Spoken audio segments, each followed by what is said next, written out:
make sure we're all right. Perfect, because I know this is going to be a fun one. Any other things going on with anyone else? Austin, what's going on, man? How are you? Um, so awesome. So we'll hit the ground running if nobody else got anything else going on. I'm trying to. Austin, real quick, Austin, what's going on? Update us. Hey, so I got a question. So I put that screenshot in the chat earlier. Have you all seen where it makes two different, like it splits the shipment up, but two of the shipments in the plan is going to the same place? Let me pull that up. Does anyone know of a supplier that shows pricing on their website that you don't need to open up a wholesale account with that I can scrape? Let's see here. Austin, I think it has to do with, I'm pretty sure that's either a hazmat or an oversized location. Yeah, it definitely is. But the first part of the shipment that's got the 12 SKUs, one of them is a hazmat, and then the other two that did get separated were hazmat as well. But I was really wanting to ship the three of them together, but I don't really know what to do since it's like only 2 units of one, and then the heavy part of the other is grouped into the 12 SKUs. I haven't seen that, but I think there's a reasoning behind it, whether it is a certain type of hazmat, whether it's an aerosol versus a chemical or like a powder. That would be my only guess of they're doing it for some reason. If there's another department within the BWI4 that handles that product, but if you're saying it's also in that other shipping plan, that's odd as well. Yeah. You know. And so I guess according to that, I'd have to, in theory, send 2 pallets to BWI4, even though one of them only has the 2 SKUs on there. Which, I mean, I know I can remove them and just do a small parcel, but they're kind of heavy, so. Yeah. That the only other thing I can think, I don't know if stacking a pallet on 2 different shipments would even work. Like saying, hey, this is going to the same location, but the top part of the pallet is for this shipment ID, and the other one is another shipment ID. That's the only thing that kind of comes. Yeah, that's what I was thinking of, but I've never done any pallet stacked, so I didn't really know. Yeah, I would try to replan the thing also and see if it recalculates. Yeah, I was gonna try to remove the 3 create a new shipment with the 3 hazmats and make a shipment with just those 3 to hopefully see if I can just ship those 3 together. Yeah, I would play around. It gets finicky in regards to where it wants certain things. Yeah, and so these are all like new items and stuff like that, and so some of them are hazmat and some of them are very heavy, so it's just kind of learning these new items and stuff like that, but I appreciate it. Yeah, awesome. Paul, you're looking for a site that has pricing right on the site. Yeah, like a wholesaler or something I can scrape that I don't need to log into. Even if it's not like it doesn't necessarily need pricing, it just needs to show products where I can like just show how to do it. In the chat, regen product. Check the chat. Rego Trading is a good one, I think. Let's see. Oh, Rego Trading might be a good one.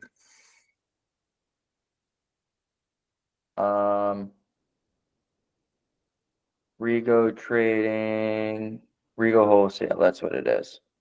Betty Mills. If you guys can give me a few, that'd be awesome. Yeah, log in to see price and checkout. So I can't use. We have a couple people firing in the chat with options. All right. Betty Mills is good. All right, Betty Mills. Okay. Regen is good too. Austin, what's going on? All right. Okay. Hand, Austin? Oh, my bad. I never put it down. Oh, you're good. What else is going on? While Paul's kind of getting things rocking and rolling, how are things going? Eric, what's been the latest? I know we were having a little conversation earlier.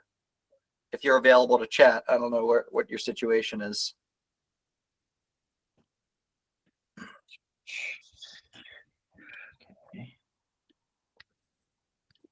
What's going on? Can you hear me? Yay, what's going on? Hey, what's going on? Yeah, man, things have been going good. Doing exactly what you guys were talking about on the last call, and I was kind of touching on it when I left the voice note over the weekend, just Yeah. bookmarking stuff and then following up on them. So today was my follow-up day, specifically with the one that I was talking to you about earlier. Reaching out to brands, I'm either getting a no, a not yet, or here's a list of our distributors, and then just contacting those. And when I'm contacting those, even telling them, hey, I was referred by specific brands, some of them even say no. But I mean, it's just good repetition, good practice. I know it's a numbers game, so just keep reaching out. But I really want to dive more into the one I hit you up about earlier. Yeah, awesome. I got the website. Huh? We got the website. So whenever we're done, we're ready to rock and roll. Yeah, we're good. I'll look at what website? We're going to use Regin. Regin's going to be the website that we're going to use here. Okay. So I'm going to share my screen. Okay, and then we're going to break down how to do this. And I want everyone to be like, holy crap, this was insane. Yeah. I wish I knew about this. We want people sending flowers to Paul's place after this. Chocolates. Can you guys see my screen? Not yet. It's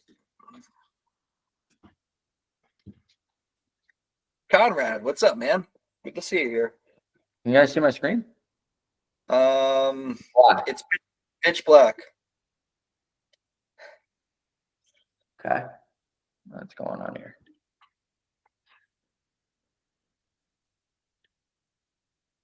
Okay. What about now? We're good, right? All right. Okay. So what everyone needs to do is they need to go on to Google Chrome extensions, and you need to look up this thing called Instant Data Scraper. So I'm just going to give this a few seconds here. I mentioned this probably like a few weeks ago, but I want to show you guys how to use it. I think it's a game changer. It's free, by the way. It's free. So now that we have this, if anyone needs it later on, we'll come back to this. All right. What we're going to do. Why didn't it not? What the hell is going on my screen? Okay, there we go. All right. So now once you have the Chrome extension, you want to be able to click on it, and it's going to recognize if there's a table. So we're going to see that here it's highlighted. It's highlighted yellow, and there's a red outline. So that's the table that it's automatically picking up. Now, I don't believe that you guys can see the Instant Data Scraper screen, though, right? No? No. Okay. So I'll take a screenshot of what it looks like, and I'll send it inside of her chat. So more or less, it's going to pull a table that comes up, which I'm sending over right now, guys. Just give me 1 second. I wonder if there's a way to make it where you guys can see my screen. Do I need to specifically share that screen? Let's see. Now that we have it.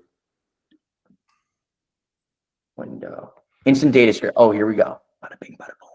Let's go. All right. So you guys can see my screen now, right? Yeah. Okay. So what it does is it creates an Excel file of all of the different things on the table. So now, where it says locate next button, which I can't show you because I just stopped, or what I'll do is I'll stop presenting real quick. Okay, we're going to go back, to the website. And now what we want to do is we want to locate the next button on this website. So it's not up top, scroll down, and then all the way down, you have the whole table pulled up, and it's going to say next. So now when you click on the instant data scraper and you say locate next button, you're going to click on where the next button is. All right. Now what we're going to do is I'm going to stop presenting. I'm going to jump back over into the instant data scraper. And now that we located the next button, I can click this button that's going to say, which you guys don't see that. Hold on 1 second. I don't want to lose you guys here, but 1 second. It's gonna be this one. Okay. All right. So now we're gonna see that it says start crawling. Okay. So now we're gonna click on start crawling. And what it's gonna do is it's automatically going to start. You see how you don't see the page, but it's automatically filling in data, right, on this file from this website. And we're pulling in everything, right? All the UPCs, all the different products for this specific page. Just this alone, guys. Like, you guys, they don't teach this shit in school, number one. They don't teach this anywhere. This stuff does not happen. Like, this is so freaking game changer. It is insane. Like, nuts. You're talking about a supplier.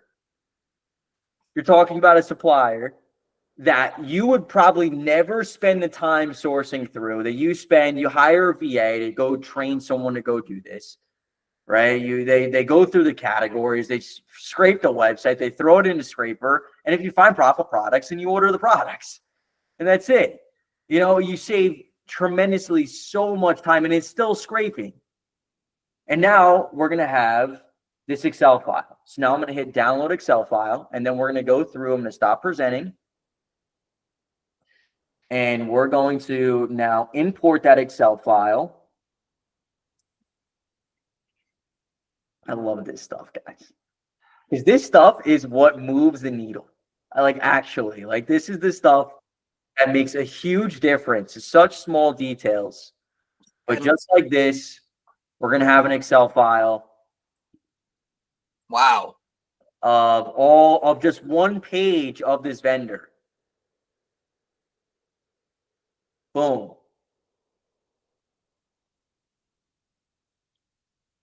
Has everything. Has the price. You know, has the UPC of the product.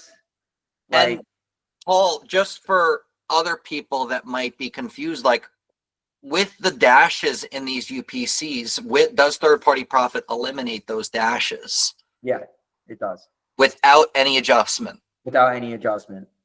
And guys, just to chime in here, I had a brand direct. I still have it, and I had to log in to get pricing. There must have been 25 or 30 pages of product with pricing, and I had my VA manually go through the 30 pages, and it took them forever. This is the type of stuff that other people aren't doing that is going to give you a leg up on products that they don't feel like putting the time in to actually do it because they know it's going to take a while. All the suppliers you open up that you get a portal and they say, oh, we don't have an Excel file. Okay, no problem. So my question, Paul, also is because now my wheels are spinning. If I need to log in or something, that's totally fine. I can log in and then scrape it. Yeah. But what if the pricing isn't there? I guess I could still kind of find what the ranking is and everything like that, and then inquire about price. Yeah, exactly. I mean, if there's no pricing that's given to you, then at that point, yeah, you could scrape. Or what realistically could be beneficial is you scrape and then you take, let's say, 42% of which is typically cost of goods for products, and you can figure out an average cost of what you need to be at, and then see if they can make that work. Yeah. But yeah, if there's no pricing, then it's a little bit challenging because it's going to require a lot more work.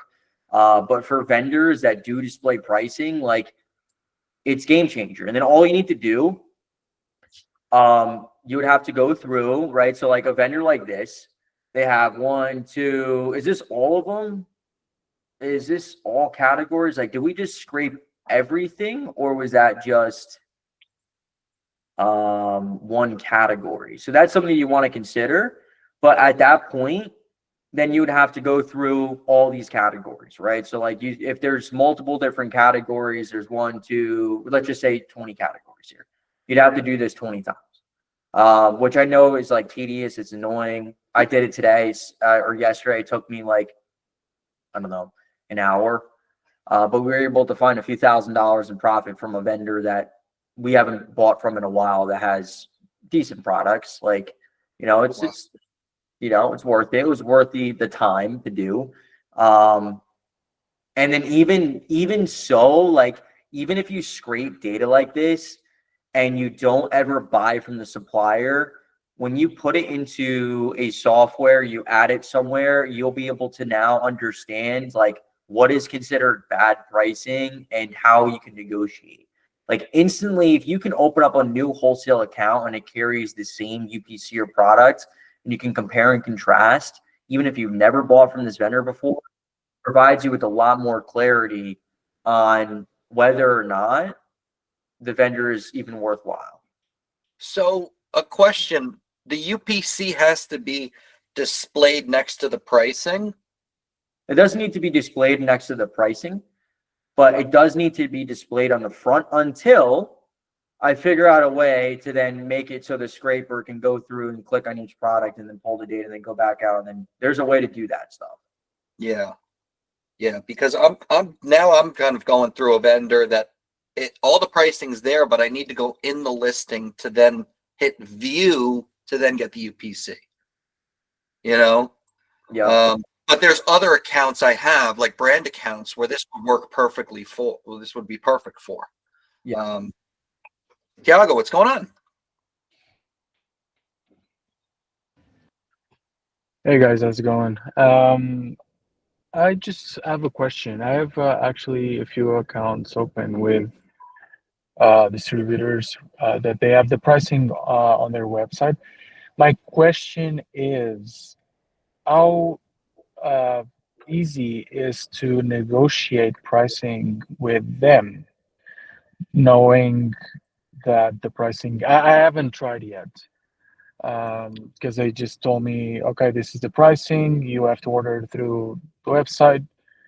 But I wonder if you guys had, comparing to, other distributors that sends you the catalog through Excel sheet. I mean, how easy it is to negotiate with these like sort of distributors. I do it all the time. I have a distributor account where I have to log in through the portal. The pricing is never the pricing that works. And I inquire about certain products I'm interested in. And what he generates for me is a quote. And from there, I can then make that decision. Does it take more time? Yes. But is there opportunity? Yeah. It sometimes does take more time to go through the list and say, all right, are these going to be negotiable? It depends on the vendor. I would even have a conversation with them saying, hey, I see the pricings on your website. Just curious if you guys have any negotiation room on some of these SKUs. For example, we were interested in this product and this product, but our target pricing would kind of need to be here. Is there room for conversation to have that discussion? That's how I would position it. Right. Yeah. I mean, Okay. Tom, yes, this scraper is for like suppliers and brands that don't have Excel files. Yes. I'm having my VA download this right now. That's great. All right. So Pat, I think your hand was up next. Sorry, I was trying to use this, I think like a few weeks ago when you had like first introduced it. Mm-hmm. Could you go over again just how the locate next button and the crawl works? Because that was the only part I was like kind of just confused. Yeah, absolutely. So it's kind of difficult with this because I can't have multiple like tabs, like it creates a new tab. But essentially what happens is when you click on this instant data scraper up here, and it's going to pull up a little thing, like a pull up a little menu, and then you're going to see a button that says locate next. Once you click on that button, I wonder if I can, no. Once you hit locate next, you scroll down and then you just want to find that next button. And then from that point on, like it says previous here, but like let's say it's say next, you click on the next, and then now it's going to recognize that that is where the software would need to go to then go and click the next auto for you, essentially. Okay, and then like the crawl would then scrape the products on that next page and put it all in kind of like one file. Exactly. Yeah. So the crawl is essentially telling the software now to go through that everything's set up correctly, the table's correct, on the interface, and then it's good to go. Okay, because I have a distributor that is like similar to this, where they won't give me like a master catalog, but they gave me a sheet that if I put the item numbers in, it populates like all the other information, like the pack size, UPC, and price. So do you think I'd be able to go onto the website and like scrape all the distributor's item numbers? Yes. And then just kind of copy that and paste it? Okay. All right. Yeah, exactly. And then I saw Cody had a question in here real quick about if it doesn't have next. So where these numbers are, like the 50, 51. So let's say it's at page 1, you can just click on like 2. And then from that point on, it's going to then automatically recognize like that is the button. At least I believe that will then transfer like the page, like it'll create new pages from there. Philip. What's going on? So this kind of goes back to talking about negotiating with suppliers. Whenever I'm because getting a list of products to go to them with to ask for a discount, do you guys have like a general like discount price you put in mind? The reason I'm asking is so like if I put their catalog into Scan Unlimited and I just drop my margins on my filters, do you do like 15%, or is there a certain number you look for before you go to them, or do you just how do you guys do that exactly?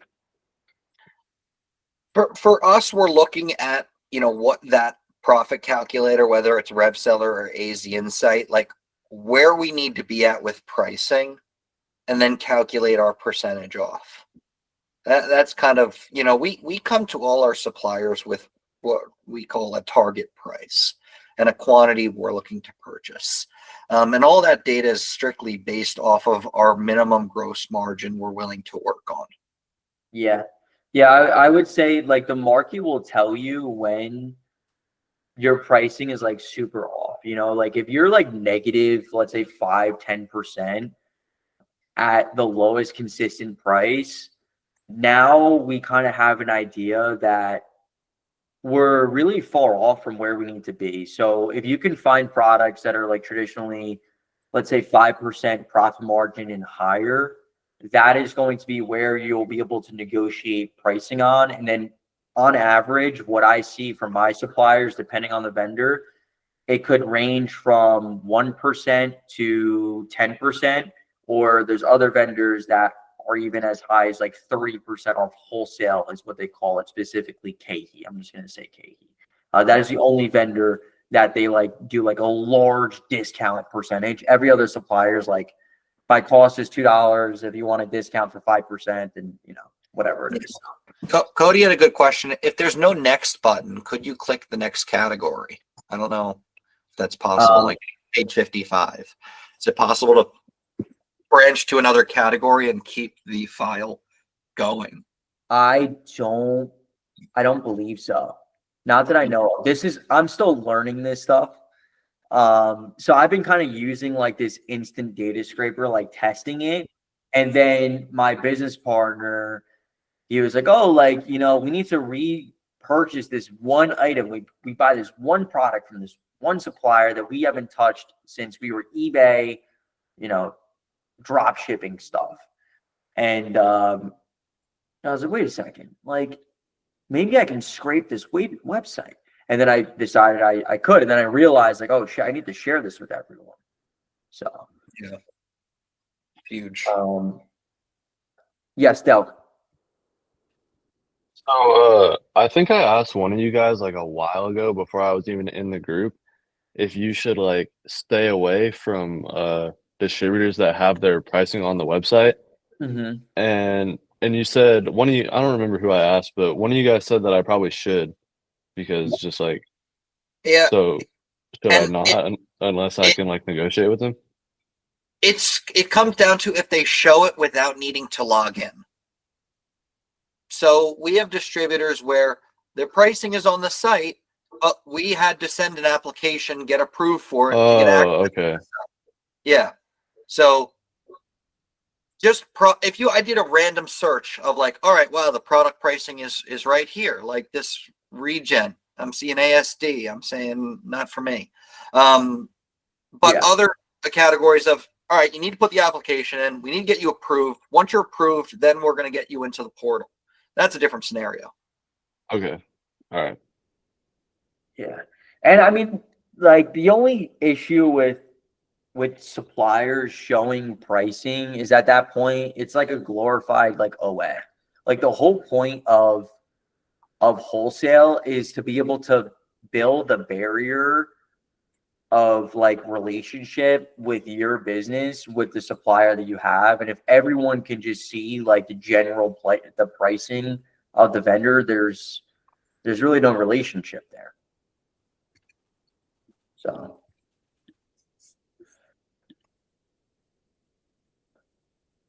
all right, cool. So that was kind of like the main thing, was the scraping. So I'm not sure if there's any specific like questions or anything you guys wanted to go over. If anyone feels like they're struggling, they need a helping hand getting picked up. If there's anything where people are placing solid POs, like fill us in a little bit on how we can help you guys. Yeah. What are certain people struggling with? What's kind of the roadblock?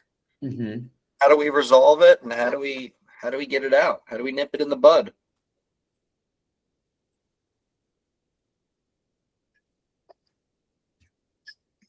So two hands coming at the same time. Philip, what's up? So with Kahi, you guys were just talking about Kahi. So I'm getting ready to place a PO with them, and I was told the biggest volume price that I would be able to get was 15, and so I kind of got my stuff together. Now, if I'm able to get obviously more of a discount, a lot more SKUs are going to open up. So do I search for stuff with even a little more of a discount and like go and ask for it? Because it's also like my first time making this large of a purchase with them. So I didn't know if it's also a thing of like having to show a bit of consistency before they really start opening up the doors for you. So I mean, I've been at like quote better pricing with Kahi. There really isn't that much of a difference. Like obviously the margins are going to like organically increase, but where you're going to find profitable products from Kahi is simply just buying products on promotion. That's the key piece to the equation. Now, what you need to do to buy products on promotion, which I'm going to share with you, I just need to blur something out if I can. I don't think I'll be able to be honest with you. Yeah, I can on here. All right, so on Kahi, if you go to products, shop all departments, and you click on national deals, that is going to be every single product that's on promotion.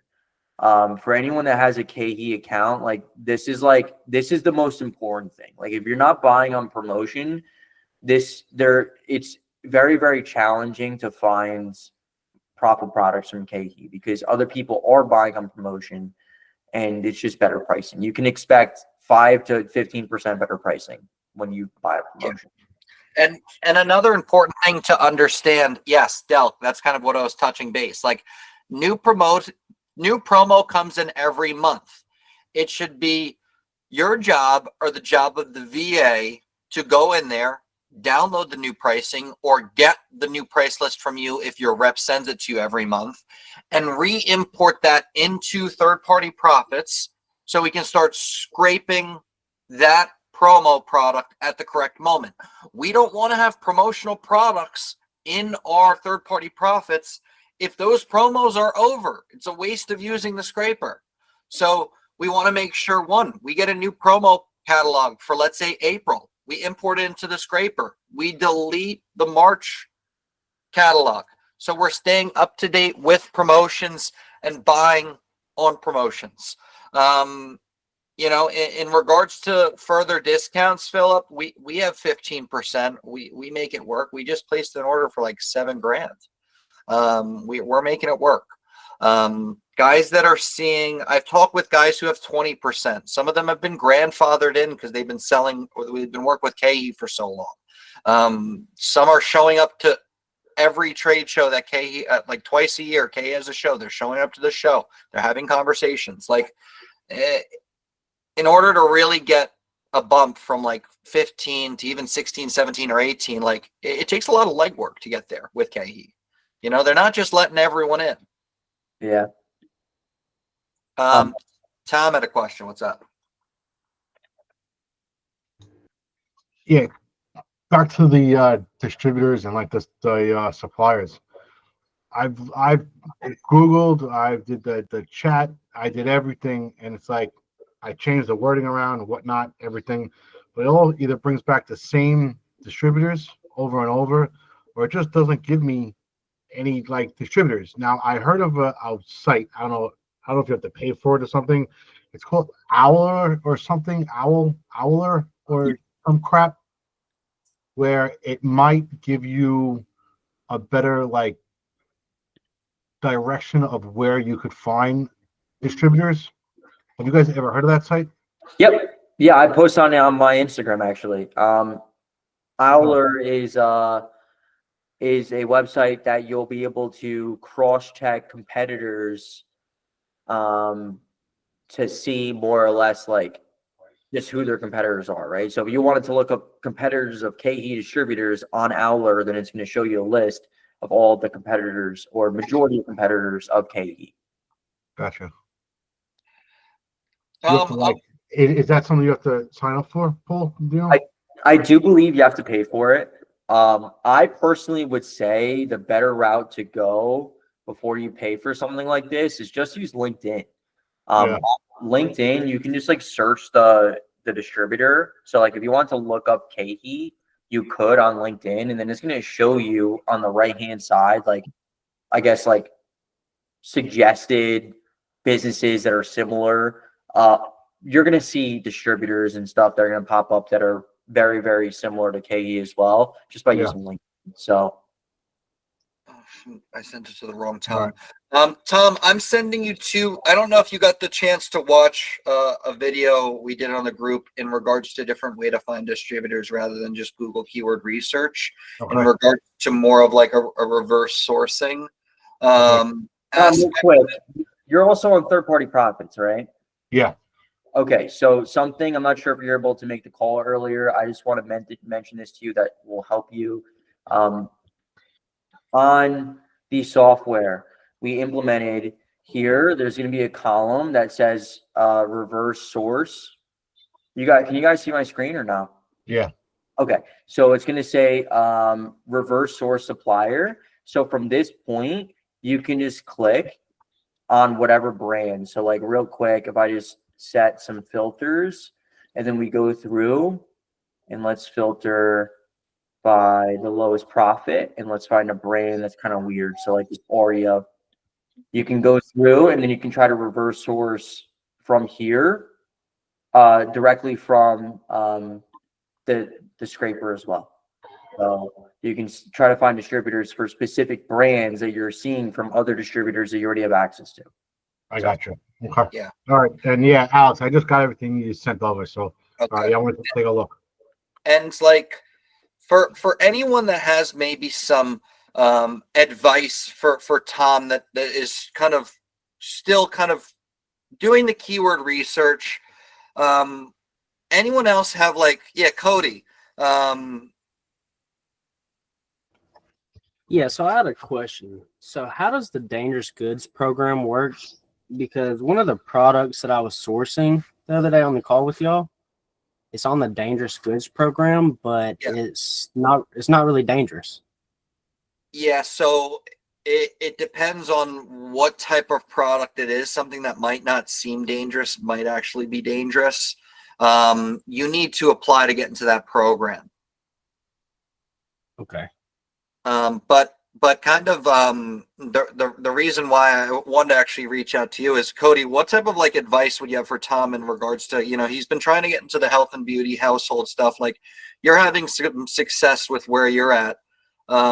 Any advice for like Tom, who seems to be, reaching out to KE, reaching out to these distributors? What's been working for you, if you don't mind sharing? So mainly, I'll shoot them over an email. But I use ChatGPT for everything. Yeah. Like, Yeah, I feel like I'm using that too, and it's like the same things that just come up. It's like the same names.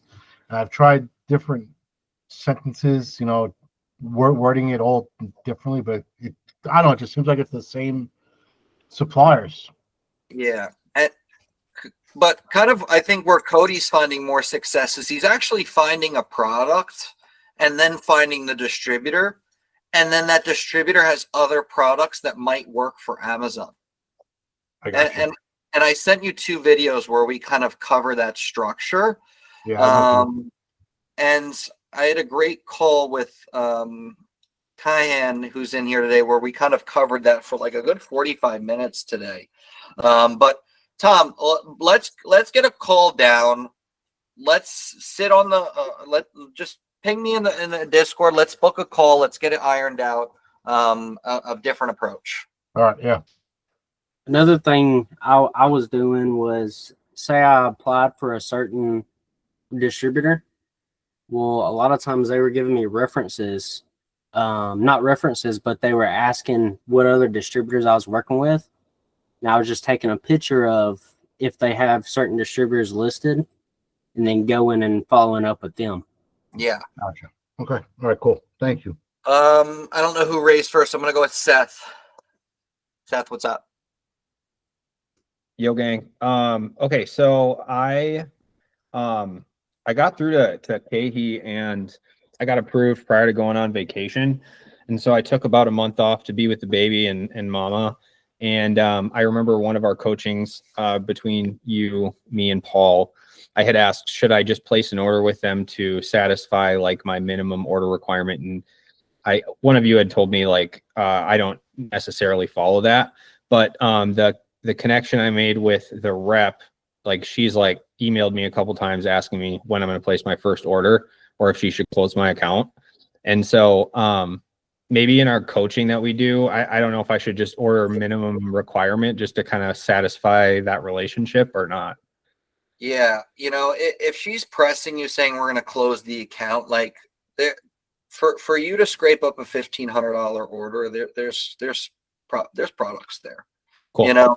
We literally yesterday we placed a 7K order with them. There was products that work, healthy Keepa. We wouldn't be buying it unless it made sense. So yeah. I would kind of backed myself into a corner there, and so I'm not looking like to point fault at all besides myself. But if you guys could help me out of this situation, that would be good.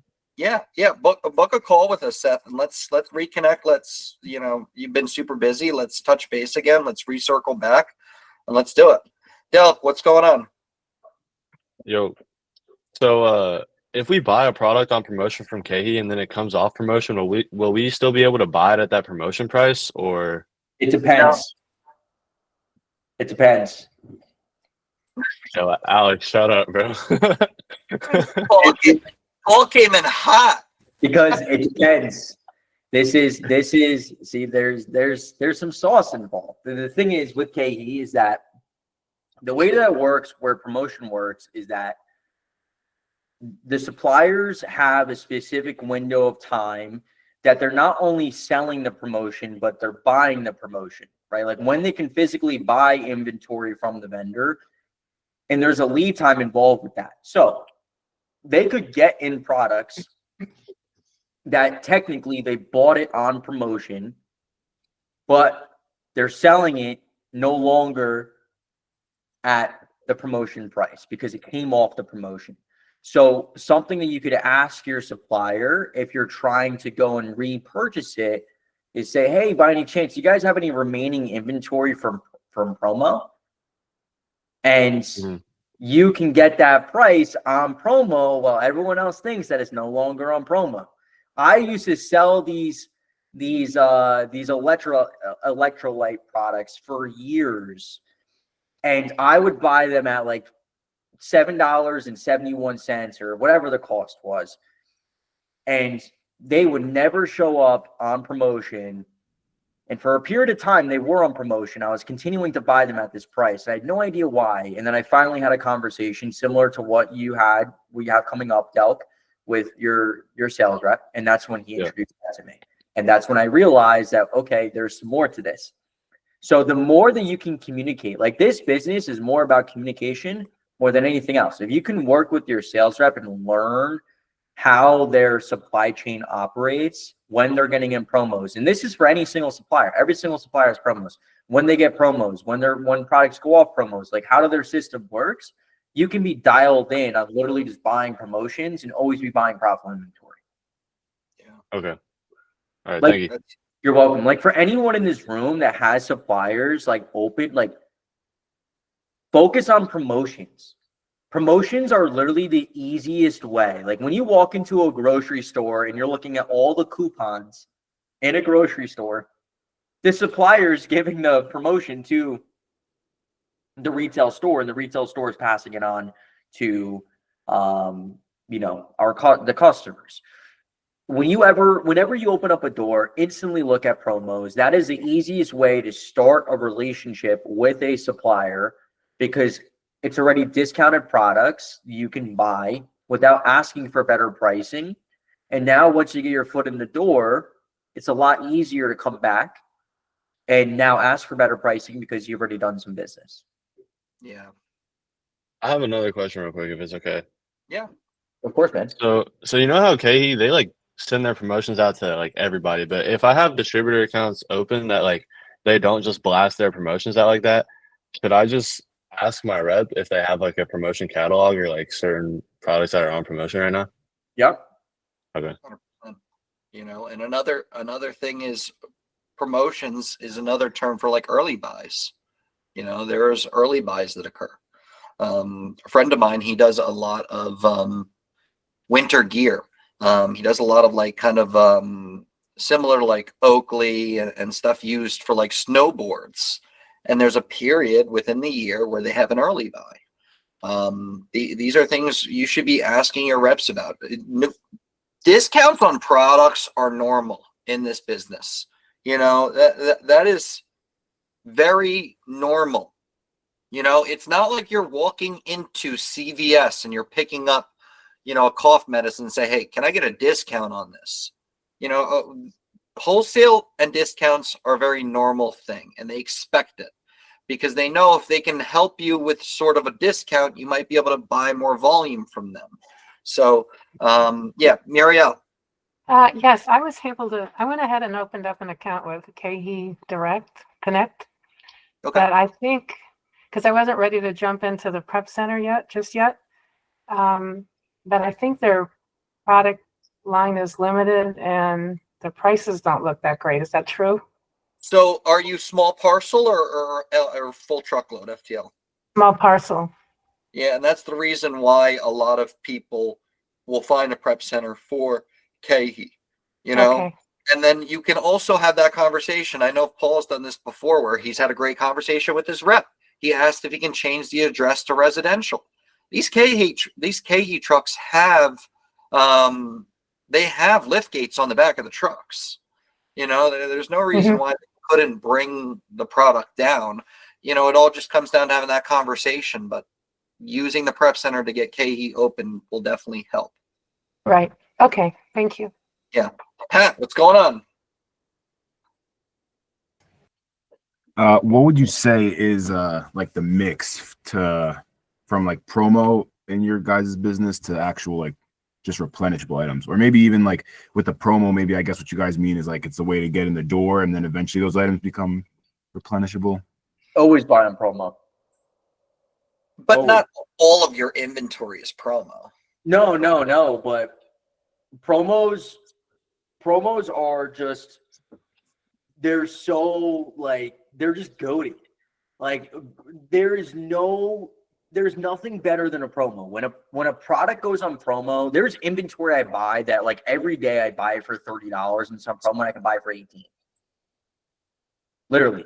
It's the difference of pricing is massive.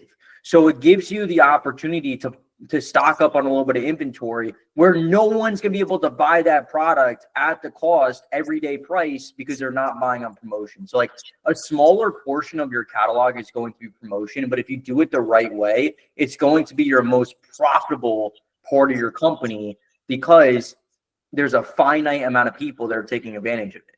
Yeah.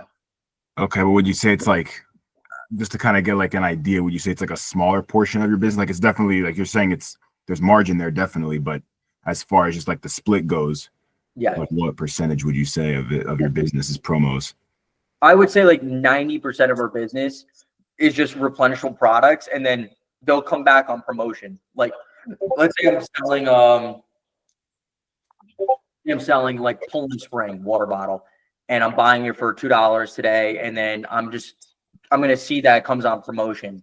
Now I'm just buying it at $170. So it's like I'm buying those products every day, and I'm just getting the better pricing because I'm actively trying to look out to see what is coming on promotion constantly. Like I'm constantly seeing if there is an advantage to buy inventory on promotion. Okay. All right. Thank you. You got it. And the reason why, it's like I said, guys, the reason why like doing promotions and why I think Alex and myself, we both incentivize trade shows so much is because this is where promotions happen. And like I said, when you look at listings and you're questioning why people are selling products at the price that they are and how they're making money and like all this stuff, like we're telling you how people make money. Like this, they're using these strategies. Like you can't look at the surface value of just the catalog pricing and just think that wholesale is simply like, oh, I take a catalog, I instantly find like profitable products off the wholesale price that I get. Like, no, there is like layers to building out a profitable Amazon wholesale business, which is promotions, which is trade shows, which is like everyday relationship discounts, which is cashback credit cards, which is net terms and paying early. Like there's so many different avenues that you could slowly, incrementally increase your margins that other sellers are using in their business. So if you're not using those lever points, that is like the gap. That is the gap between a lot of different products that could work for your business or that don't work for your business that are working for other people's businesses. We went to visit our distributor at a trade show. He mentioned this week we have a promo on this brand. We placed a 100K order for that brand, and we got net 60 days to pay it back because I showed up to the trade show. That's what we're talking about here with trade shows. A trade show should be a standard in anyone that is staying in this business long term, because that is where you're going to figure out why certain people are getting the pricing they're getting, like Paul says. And you're saying, how is he selling it that cheap? What does he know that I don't know? It's because he is communicating with his rep. He is buying things on promo. He is focused on early buys. And that's how these guys are doing it. And you don't even need to go to the trade show. Like you could literally just become an exhibitor and then find emails through LinkedIn or through whatever platform, email someone and be like, hey, it was a pleasure meeting you at the trade show. I forgot to ask, do you guys have any promotions going on for the show? And they're going to be they got that question nonstop all day long at that show. They're like, yeah, here's our promotions. Yep.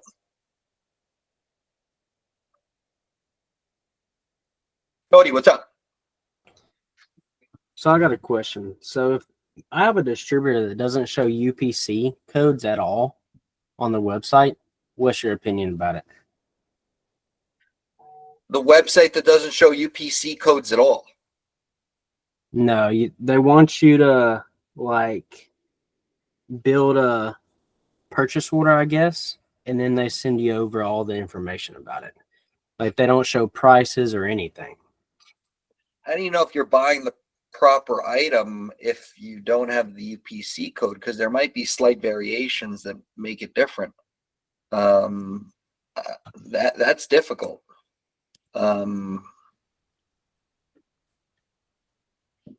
They should be able to, maybe if you start to get a quote on a select few items, get a quote from them, kind of build the trust with them, and you know, hey, we're looking for these 10 items, wondering if you could drop a quote that has the UPCs and pricing. That would be one way to go about it. Okay. Thank you. Yeah. I was wondering where I was like, where are the top G questions? He's not in the chat. I was wondering where our guy was. I was missing him. I was like, where's top G with the questions? What other questions we got going on?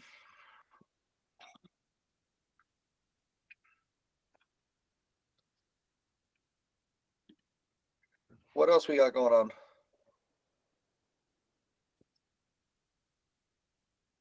Cody, what's up? One more thing. How would I go about getting on that dangerous goods program? So the best thing to do is to see if you're able to sell any dangerous good products that are FBM. That you make money. Excuse me, that you make money. Okay. Is that the same thing with like hazmat? Yeah, so hazmat and dangerous goods are going to be the same thing. Okay. So there's aerosols and there's flammables. The one thing that you need to consider, even when you do get approved, because it's just a matter of time once you start selling inventory, that the space that you have in their fulfillment centers and the costs that are involved with selling hazmat. Like hazmat is a lot more expensive simply because they force you to go to a farther location and stuff like that. So it's just something to consider. Okay. Thank you. You got it. Awesome. Any last minute questions? Also, guys, for our next call, let us know topics we want to cover, whether that's Google keyword research, whether that's helping find distributors, whether that's brand direct, whether that's brand management, whatever you guys want to cover, please let us know. You know, certain topics we want to tackle. If it's distributors, let's tackle researching distributors. If it's how to find distributors through brands, let's go through a screen sharing of that. Please keep us posted with what you guys want to cover, all the way down to cash flow, and have Paul break out his spreadsheets, pivot table. Paul, I'm going to start calling you. So if you list as FBM, you can sell hazmat or dangerous goods. If you list FBM, you could sell hazmat, right? Yeah, you sell hazmat. The thing to consider though is like with selling FBM hazmat, like this is not financial advice. All right, this is not.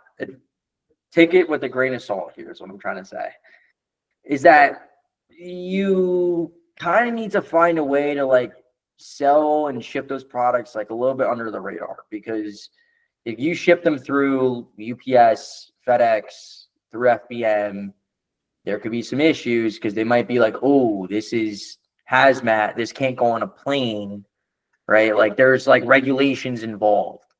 So you want to just consider that. Yeah. That's all.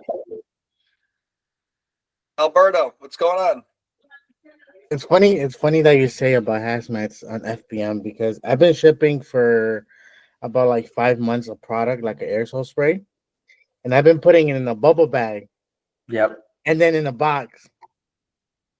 And then only out of like the whole time, like let's say 700 orders that I shipped throughout the whole time frame, only one time I got a letter from like UPS, like this can't go through here. You have to properly put it, like describe the issue when you're buying the shipping label for it. Yeah. Yeah. Again, not advice, but Yeah, it does. Yeah, you have to be careful with that. Yeah, Yeah. I mean, like, I think the majority of sellers that are shipping FBM, they're like, flying it under the shelf. But I'm just simply saying, like I said, don't take my advice, but you want to consider that because, I mean, like, that is a liability, right? Like, I don't want to scare anyone, make anyone be like fearful. Like, God forbid, a hazmat product that's flammable goes on a plane and something happens to that plane, like. They're finding out why and who, and there's pushback from that a little. Listen, I'm not going to even say anything, but I think you guys get what I'm saying. But listen, you got to do what you got to do. Yeah. There's actually even companies that like law firms that literally all they do is try to catch people who ship stuff the wrong way, whether it's batteries and stuff like that too. Yeah. We're gonna be Alberto's gonna be caught on catch a smuggler with like we Nah, found it at the JFK. FedEx girl, they'd be like, "Yo, is this hazmat?" I'm like, "Nah, it's just Downy, you know." They're like, "Yeah, it's in the package." Uh, Now, there's some products though that, in my opinion, Amazon lists as like hazmat that like really isn't. I've been shipping that they list as hazmat that's really not hazmat too. yeah. Sometimes Amazon can go a little bit overboard with it. So Austin, what's up? Hey, have you all so I'm trying to get the shipment through 2D workflow, but it keeps on showing like an Amazon error. And I trying everything and I can't get it through. Have you all dealt with that recently? What's the error exactly saying? It just says Amazon error, something went wrong, please try again later, and then it gives a very long trace ID. So something that are you in the grade and resell program? Yes. Because that was happening to me, and I realized one of my employees was trying to list a used like new item, and everything else was new, so it was giving me an error. So go through to make sure everything's new. If that is all in check, make sure all the prep types and expiration dates are filled out. It's weird because I'm like I have figured one thing out. If I add one of those items that I was having issues with, where it like split up the shipment, it will create a shipment. But if I take that item out, it gives me an error. So I don't know. But no, I got expiration dates and also everything's new and the label types and everything like that. Yeah, I would try it in the morning. Maybe there's some pull going on, or if you have an inbound shipping issue, they might suspend your shipping, and you have to acknowledge a couple things within Seller Central. Yeah. I do have a couple of those. I accidentally had the wrong delivery window for a UPS package, so that might be it. You might need to acknowledge a couple things because they sometimes do block your ability to send things in, which triggers an error. Okay, I got you. Yeah. Awesome. Any other questions? So we have one topic for next week that Delk wants to cover, which is cash flow. Any other topics you guys have, please drop them in the chat. Please keep us posted with what's going on. Sourcing for WFS. That could be a hot topic for next week. Talk about Amazon LTL and various shipping options. Great. Perfect. Profit First for cash flow. Yeah, Profit First. Great book, Eric. Great book, Profit First. I'm actually in the middle of reading it. But yeah, we can talk Amazon LTL, how to win the Mega Millions. But imagine like we just won, like every single person in this room, we just won the lottery. That's it. I wouldn't see you guys anymore. No, that's not true. I'm just kidding. I personally, I would still I would still be here. It won't change. Just kidding. So That's actually good. The Amazon LTL just got rolled out. And the Amazon LTL within Amazon Freight just rolled out. So I think that would be a great topic to cover. And maybe what I'll do this week is I'll work on kind of showing you guys Amazon Freight LTL, what options are. Because what we're doing now is we're doing Amazon Optimized. It's sending to 5 locations, but we're going to be buying the shipping through Amazon Freight LTL and not through 2D Workflow. So I'll definitely, that could be a great topic for next week, cash flow, everything like that. Hey, and just out of curiosity, what are the prices for the Amazon LTL compared to what you see otherwise? Compared to T-Force, they're night and day. Okay. Night and day. It's like I saw $100 for a pallet. You know, $120 for a pallet. So definitely, if anyone is trying to figure out Manav, Austin, figuring out LTL and other options, download the Amazon Freight or go on AmazonFreight.com, sign up, and you will see full truckload, and now you will see LTL. So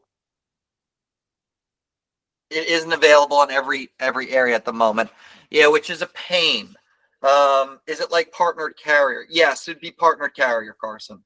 But I'm going to play around with it this week because we have a shipment going out to 5 locations. So I'll definitely keep you guys posted with that. With the Prep Center, will they provide the best shipping for you? They might make suggestions on the best way to get it in. Yeah. What else? Anything else to wrap it up? Discounted LTL rates. Yeah. Awesome, guys. As always, it's a pleasure. Let us know what you guys want to talk about, Paul. No, I was just gonna say thank you guys. Yeah. Awesome. We'll talk to you guys soon. Keep us posted with Tuesday, what we want to talk about. Let's fire up the chat this week. Let's rock and roll. Let's make some moves. Let's make it happen. Take care, guys. Have a good night. Peace.